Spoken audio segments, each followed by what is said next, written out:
Oh man, I am really excited about this one. It's got 10 freaking wheels on it! Welcome to CK4RC.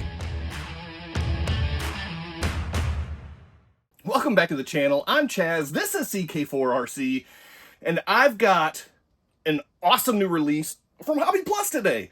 We're talking about the first 18 scale 8x8 RTR. How big is an 18 scale 8x8 gonna be? Well, here's an 18 scale Rushmore from Hobby Plus.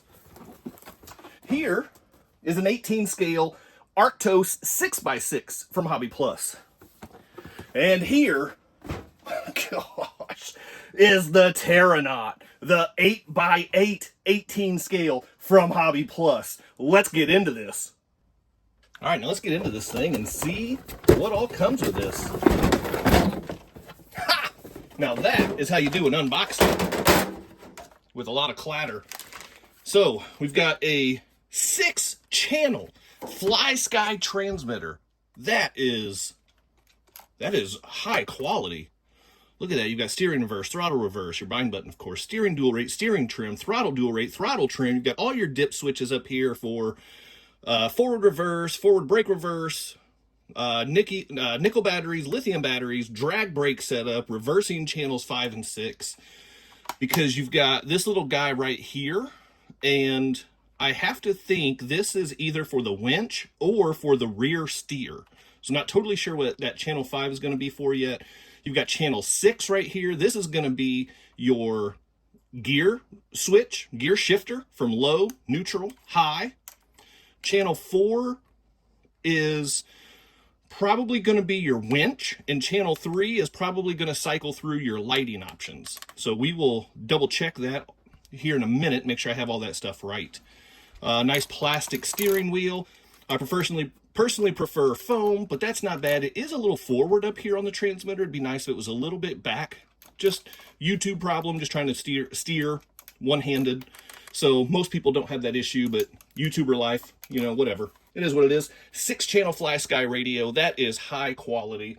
Of course, you have your owner's manual, your USB charger, your wheel wrench, and then you've got something else down in here too. Some kind of, what are these? Some kind of weird links of some sort. I'm not sure what those are. So I'm gonna have to look at the manual and see what those are about.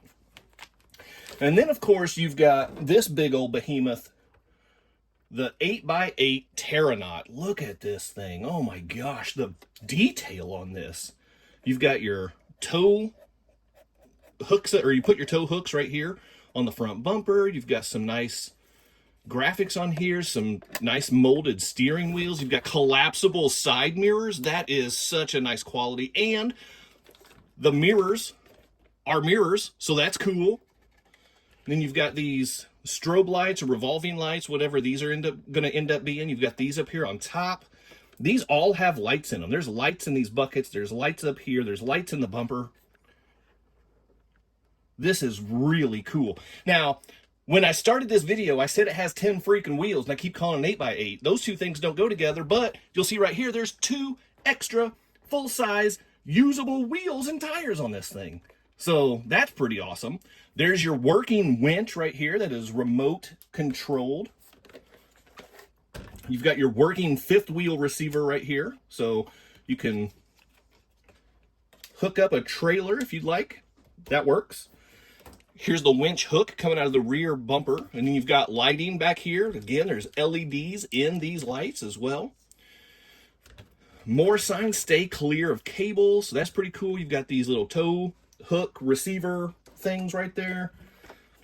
More signage, stay clear of cable. No treading on there. So that's kind of cool. But yeah, you've got your warning signs up here on the front, or on the back of the cab, I should say. Your Hobby Plus logo, Terranaut. Man, this thing is super cool. And then you look down below, you've got, of course, the metal chassis that we're all familiar with Hobby Plus, except this one is just extra long. You've got the oil-filled big bore shocks down here. So those are classic quality oil shocks from Hobby Plus. You've got the familiar Hobby Plus tires with really good compound, really soft and malleable. The foams in here are a little stiffer than what I'm used to with Hobby Plus vehicles, but they're not hard. So you still get a good amount of squish. It's going to offer a lot of side hill support as well. So not a bad thing there. And then underneath, you've got a full 4-link setup on every axle. And you've got a servo on axle setup on every axle. So that's pretty awesome as well. There's a big old 280 size brush motor in there. That's a nice touch. That should be plenty of power to keep this thing moving. And then you can just move and turn all of these however you want, because that's how 8-wheel steer works. So that's pretty awesome. And then you might be asking, how do you get inside this thing? Well, there is a secret button right here. Push that in, and then the cab tips forward. And as you can see right here, there is an interior inside the cab. So let me get, you've got a nice full interior inside there. That's pretty awesome. Tip this up. Here's your 1100 milliamp 2S LiPo battery right here in the front. And you've got the electronics nicely tucked down here with the 2-in-1 ESC receiver combo. You've got all your wiring, all that good stuff. This is incredible. And something else to point out, because we are used to Hobby Plus electronics coming with the Molex connector, but not with this one. We've got a good old XT30 connector on here, so that is going to be a little bit better connection there. Personally, I'm not a big fan of the Molex connector, so if they are going to switch to if they're going to switch to these XT30s moving forward, that'll be a nice touch as well. And you can see the wire management in this thing is really impressive. It's not dangling down here beneath. You can see some of it running up there, but it's not dangling. It's not loose. You close the cab, and it all just tucks away.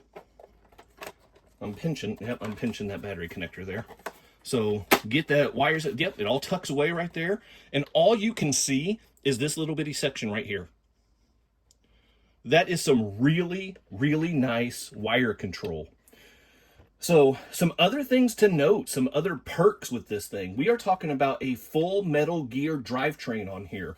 We're also talking about, I showed you the 4 servos that are servo on axle. All 4 servos have Metal Gears as well. It's got that big 280 size brushed motor. Here's your waterproof switch, because it has that splash proof and water resistant electronics that we're familiar with from Hobby Plus. Oh my goodness, this thing, it just goes on and on and on.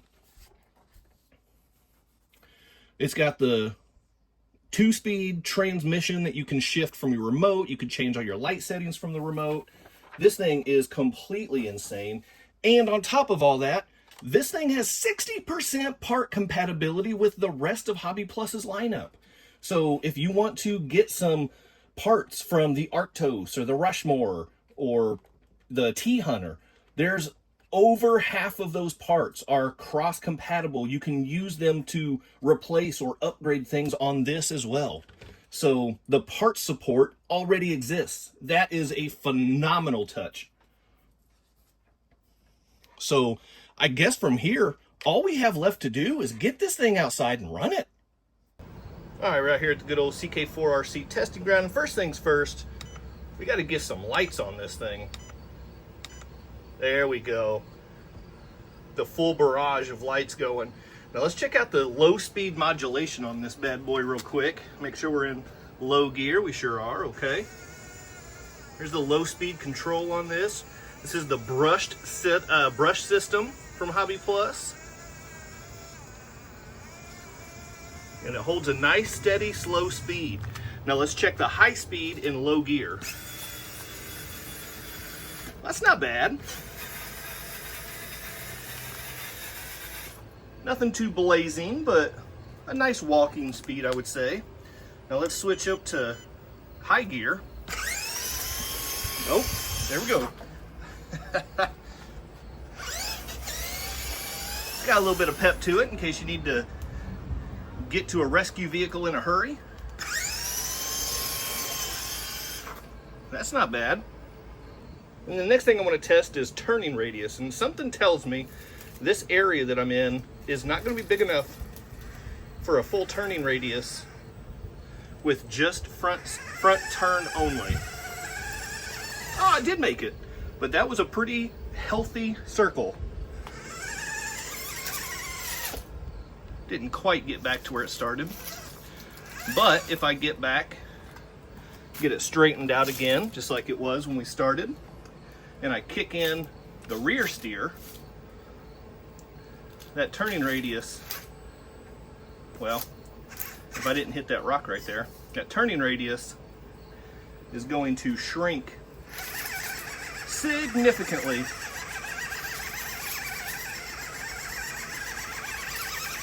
And that's still in high gear. I could basically do donuts with this thing if I wanted to.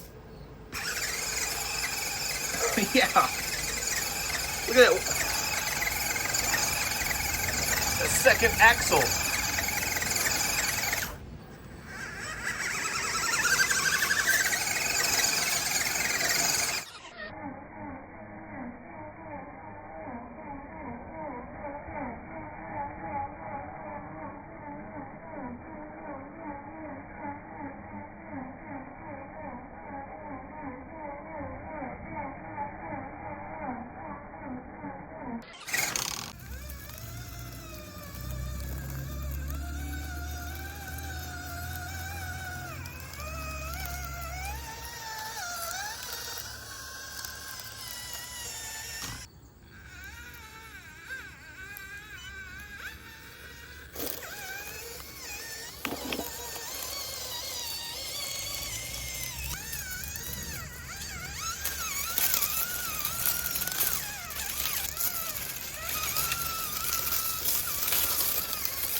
And of course we need to throw some obstacles at this thing, so let's see how it handles a little log run here.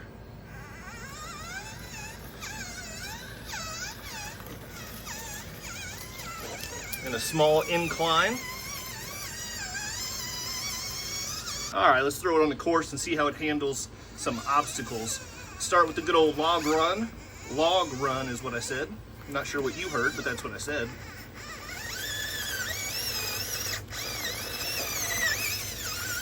There we go, that was nice.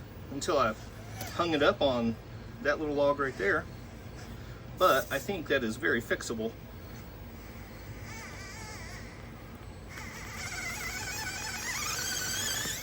Yeah, it is. Wow, that's pretty good.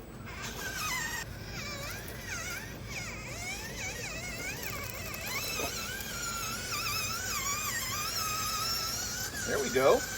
Get over here on the rocks and throw some rock obstacles at it.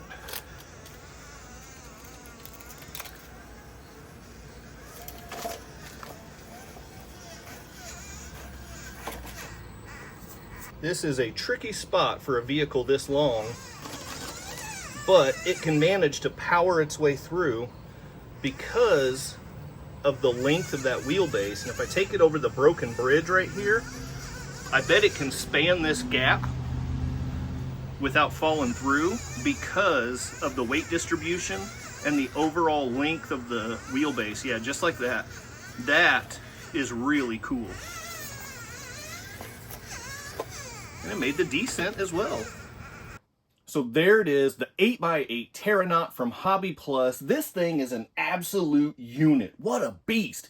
Now the question everybody's gonna be asking right about now is, what's the price tag on this big old thing? Well, I'll tell you, it is $269.99 for an 18 scale 8x8 with active all-wheel steering.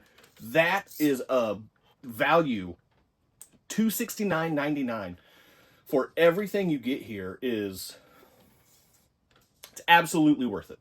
Now, the goods and the bads on this thing. First of all, the goods, it's almost every single thing that I've showed you. I mean, this thing is so good. I have two things that I would like to see different.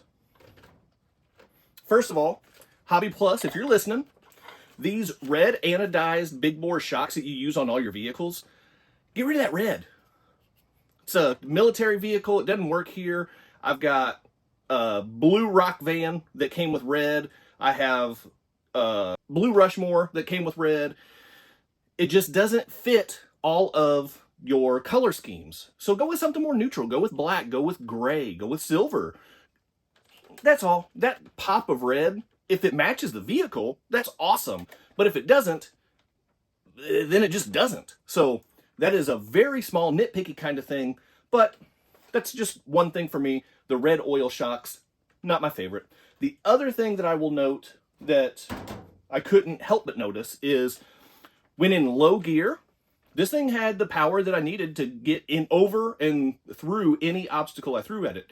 However, in high gear, it really struggled on some of the simplest obstacles. So that's probably not unique to this thing, but this thing is pulling a ton of power to be able to run that 280 brushed motor, four-wheel steer, all that other stuff. So it's sending all kinds of power all over the place. You've got the lights running and stuff like that. So it is going to have to, figure out where to supply juice and all that good stuff. But that's one thing I noticed in high gear. It did lack some power. But when you're in high gear, you probably shouldn't be trying to climb and comp and all that kinds of stuff like that. This thing's not a comp crawler anyway.